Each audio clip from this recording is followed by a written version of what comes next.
আমাদের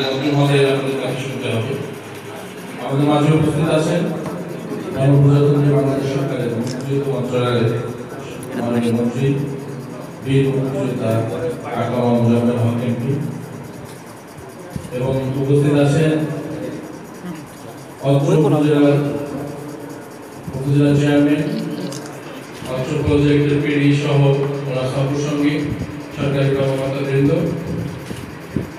additional SP Dinajpur এবং অত্র উপজেলার মুক্তিযোদ্ধা কমান্ডার সহ শ্রদ্ধাভাজন মুক্তিযোদ্ধা বৃন্দ এবং বিভিন্ন আমার চাকরি উপজেলাতে অনেক কমান্ডারকে দেখতে পাচ্ছি আমি, যে সকলে এখানে আপনার জন্য উপস্থিত হয়েছে। সকল কমান্ডার সহ সকল মুক্তিযোদ্ধা এবং সাংবাদিক বৃন্দ, সহযোগী সংগঠন নেতাকর্মীবৃন্দ সকলের প্রতি আসসালামু আলাইকুম। আমরা এখানে আমাদের করতে পারবার মধ্যে আমরা এসে পৌঁছে শুরু করি প্রোগ্রামটা, তাহলে এক ঘন্টা কথা বলতে পারতাম। তো যেহেতু দেরি হয়ে গেল, আমি আপনাদের সঙ্গে অনেকবার অনেক কথাবার্তা বলেছি। বাড়ি বাড়ি যে কথাটি আমার মুখে উচ্চারিত হয় সে কথাটি হলো একটি কথাই, যেটা চরম সত্য। আমার জন্ম যেমন বাংলার বাড়িতে সত্য, আমার পরিচয় যেমন সত্য বাংলার বাড়িতে। আমি বাঙালি, বাংলার ঘরের সন্তান। আমাদের স্বাধীনতার পরে আমরা যারা জন্মগ্রহণ করেছি, আমরা বইয়ের পাঠক এবং মুরব্বীদের কাছ থেকে এবং শ্রদ্ধাভাজন মুক্তিযোদ্ধার মুখ থেকে শুনেছি রঙান করে আপনারা কিভাবে জীবন বাজি রেখে এই দেশের স্বাধীনতা উপহার দিয়েছেন আমাদেরকে। তো সেই ইতিহাস সৃষ্টির মহানায়ক বঙ্গবন্ধু এবং তারই সুযোগ্য কন্যার নেতৃত্বে আজকে বাংলাদেশে এগিয়ে যাচ্ছে। আমি বিস্তারিত কথায় যাব না, শুধু একটি কথাই বলতে চাই, আপনারা আমরা আজকে সেই মুক্তিযুদ্ধের চেতনাকে আঁকড়ে ধরে বঙ্গবন্ধু কন্যার নেতৃত্বে বাংলাদেশকে এগিয়ে নিয়ে যাচ্ছি।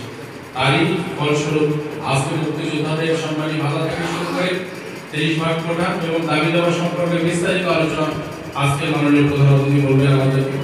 আমি শুধু এইটুকু বলতে চাই, জীবনের শেষ নিঃশ্বাস পর্যন্ত আপনাদেরকে এই ইতিহাসকে আঁকড়ে ধরতে হবে, জানাতে হবে, বলতে হবে আপনাদের সন্তান থেকে শুরু করে আত্মীয় স্বজন প্রতিবেশী। তবে কিন্তু বাংলাদেশের জন্য যারা আত্মহত্যা দিয়ে গেছে, বাংলাদেশের জন্য যারা জীবন দিয়ে গেছে, সম্ভ্রম দিয়ে গেছে, বুকের তাজা রক্ত ঢেলে দিয়ে গেছে, তাদের আত্মা কিন্তু শান্তি পাবে।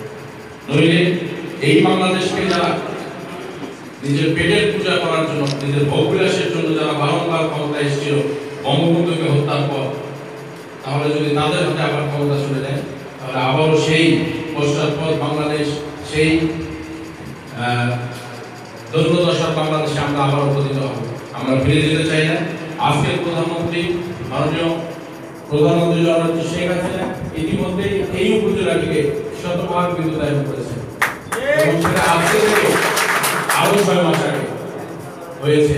তাহলে আপনারা কল্পনা করে দেখেন, আমার নির্বাচনী এলাকাতে ইতিমধ্যে 87,000 পরিবারকে বিদ্যুৎ দিয়েছে আমি এই কয়েক বছর।